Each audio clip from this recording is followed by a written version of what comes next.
Kanisa Anglikana Tanzania kupitia ushirika wa mama wa Kikristo Umaki limeanza utekelezaji wa mradi mkubwa wa shughuli za kilimo na ufugaji katika eneo la Sukamayela, kata ya Solya, wilaya ya Manyoni, mkoa wa Singida, Dayosisi ya Rift Valley. Kwa hiyo ombi letu kwenu wapendwa ni kuendelea kutuombea. Tunaomba mchango wenu wa kuendelea kutuombea na kutushauri pia, ili jina la Mungu lisifiwe. Na lengo letu kufanya hapa ni kutoa huduma kamilifu. Tunatoa huduma ya kiroho na ya kimwili. Akizungumza mara baada ya kuwasili Sukamayela na kukagua eneo la mradi lenye ukubwa wa ekari 50, katibu wa idara ya wanawake Kanisa Anglikana Tanzania Umaki, Shemasi Dr. Margaret Ndonde amesema mradi huo baada ya kukamilika utatoa fursa ya uchumi kwa kanisa na jamii ya watu wa Sukamayela. Hatua ya kwanza tulianza na kuweka beacons kuzunguka eneo letu la eka 50 na baada ya hapo tuliweka watu wafyeke na wamefyeka sasa eka kati ya zile eka 50, kwa hiyo tumefyeka eka 10.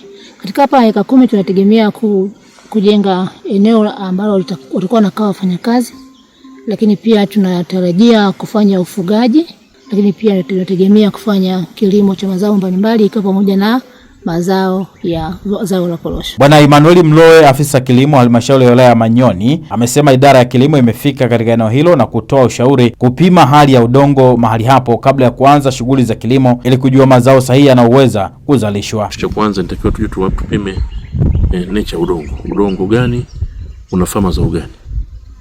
Na mazao gani yanayotakiwa kufanyika hapa? Lakini kwa kumtazamo tu eneo ni zuri, kwa kilimo vizuri na ufugaji ni zuri.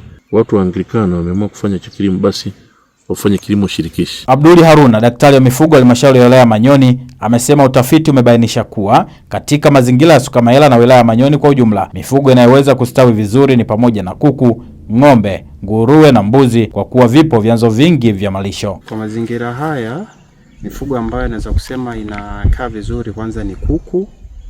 Kuku inakaa vizuri, pia ng'ombe.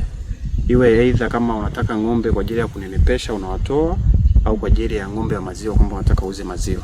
Kwa hiyo pande zote mbili inafanya vizuri.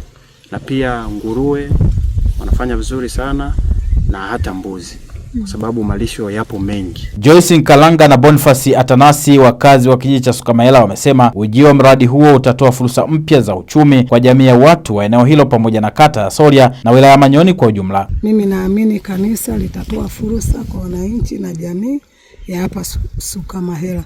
Mfano, watachimba maji. Kitongoji hiki kinaitwa Chiondo. Mimi naamini wa jamii iliyozunguka eneo hili watapata maji. Tunaendelea na kufyeka poli ambalo tulikabidhiwa na Umaki Tanzania. Walikuja nadhani tarehe zilizopita. Nikiarifu kutoka hapa eneo la Sukamayela lilipo shamba la Umaki, Kanisa Anglikana Tanzania, mimi ni Michael Woga.